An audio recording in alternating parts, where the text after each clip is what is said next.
Welcome to జయ వంటలు. రాండి ఈరోజు జయవే రెసిపీ చూపిస్తాను.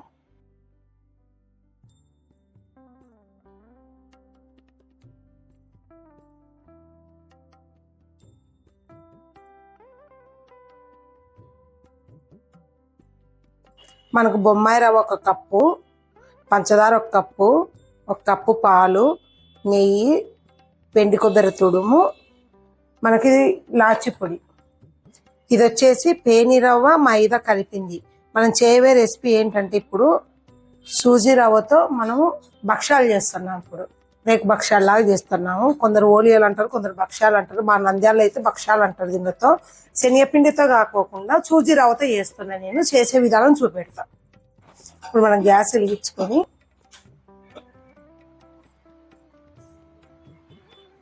ఒక కప్పు పాలకు, ఒక కప్పు రవ్వకు 3 కప్పులు వేయాలి. 1 కప్పు నీళ్లు, 1 కప్పు పాలు, 2 కప్పులు నీళ్లు.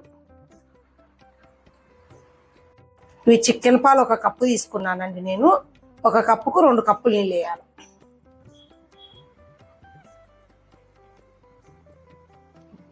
మూడు కప్పులు అయితే 1 కప్పు పాలు, 2 కప్పులు నీళ్లు. ఇప్పుడు మనం సూజీ రవ్వ వేయాలి. ఇలాగా సిమ్లో పెట్టుకోండి. సూజీ రవ్వ వేసిన అది మెత్త మగ్గిపోతుంది. అంత అయిపోయేం అవసరం లేదు. హైలో సిమ్లో పెట్టుకుంటే సరిపోతుంది. నిదానంగా మగ్గుతుంది. ఉంట లేకుండా కలుపుకోండి. మనము కొంచెం పత్తి ఉన్నోళ్ళు శనగపిండితో తినరు కదండి. బాధింతలు వాళ్ళు వీళ్ళు ఎవరన్నా కొంచెం పేషెంట్ అట్లా ఇది అనుకో మంచి టేస్ట్ ఉంటుంది. పత్తి ఉన్నోళ్ళు కూడా తినొచ్చు. శనగపిండి అంటే అందరు తినలేరు కదా. పచ్చనిపప్పు చేసుకుంటే అది చాలా బాగా టేస్ట్ ఉంటుంది. కొంచెం మగ్గని ఇది మనం సిమ్లో పెట్టాము.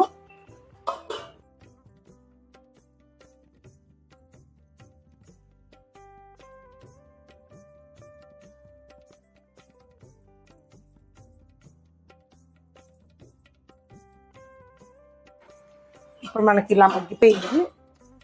ఎండు కొబ్బరి తుడు వేసుకోవాలా.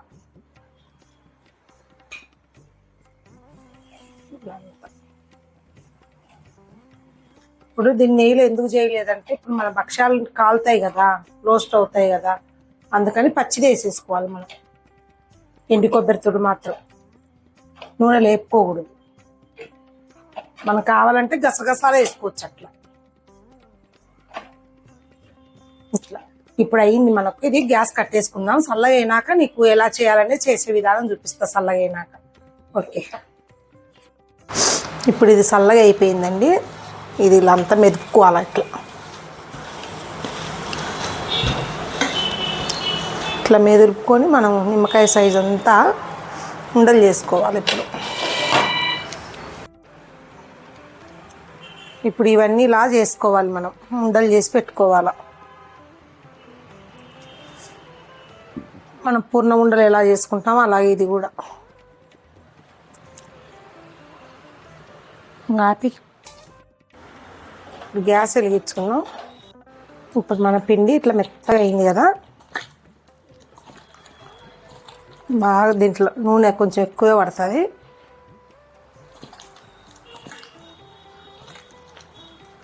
బాగా నానింది పిండి. 2 గంటల ముందు నానబెట్టుకోండి. ఈ పిండి ఎంత నానితే అంత బాగా వస్తుంది భక్ష్యం.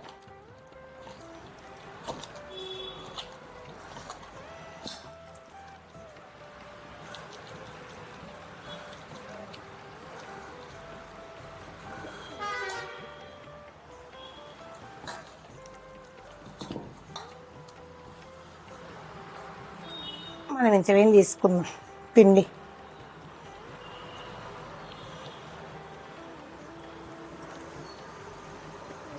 వస్తుంది ముద్దకు.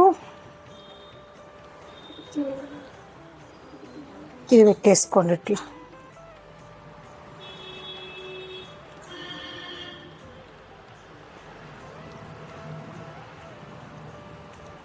ఇట్లా అన్నీ చేసి పెట్టుకునే చేయొచ్చు. భక్షాల పేపర్, ఇది భక్షాల పేపర్ అండి. షాప్లలో ఎక్కడైనా దొరికింది ఇది. ఇది మనం సైజుగా నూనె అంతా బాగా ఇట్లా పట్టించుకొని ఇట్లకు కొంచెం భక్షాలకు నూనె ఎక్కువే పట్టిద్ది. ఇట్లా అంతా నూనె పట్టించుకోండి. పట్టించుకున్న తర్వాత ఇది ఓ 2 భక్షాలు చేస్తే పేపర్ చక్కగా అవుతుందిలేండి. ఇలాగంతా వేసుకొని ఈ పైన కవర్, మన చీరల కవర్ ఉంటుంది కదా, కొంచెం మందం కవర్ కట్ చేసుకోండి. దీని సైజు ఇది ఇలా పెట్టుకోండి అంతే. పైన కూడా ఆయిల్ ఉండాలి కవర్కి, మనకు సైజు జరగాలి కదా. సేమ్ సో ఎట్లా పోతుందో చూడండి. ఇట్లా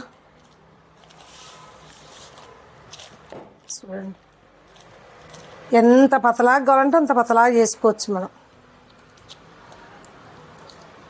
దీన్ని రేకు భక్ష్యం అంటారు, అరిటాకు భక్ష్యం అంటారు, ఓలియలు అంటారు, ఏవో రకరకాలుగా పిలుస్తారు. ఒక్కొక్క ఏరియాని బట్టి ఒక్కొక్కలాగా. అంతా ఇలాగా ఈ పేపర్ ఇలా తీసుకొని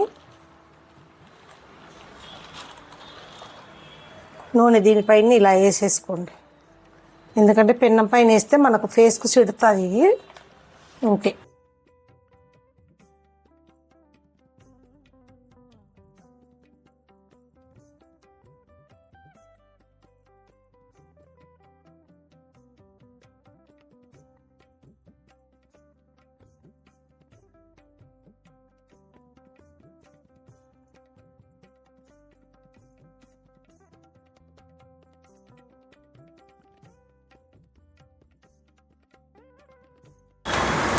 ఇప్పుడు ఇది మనం గాలింది, ఇది రేకుభక్షాల సలాకులు అండి. ఎక్కడైనా సామాన్ల దాంట్లో దొరుకుతాయి ఇవి తీసుకోండి.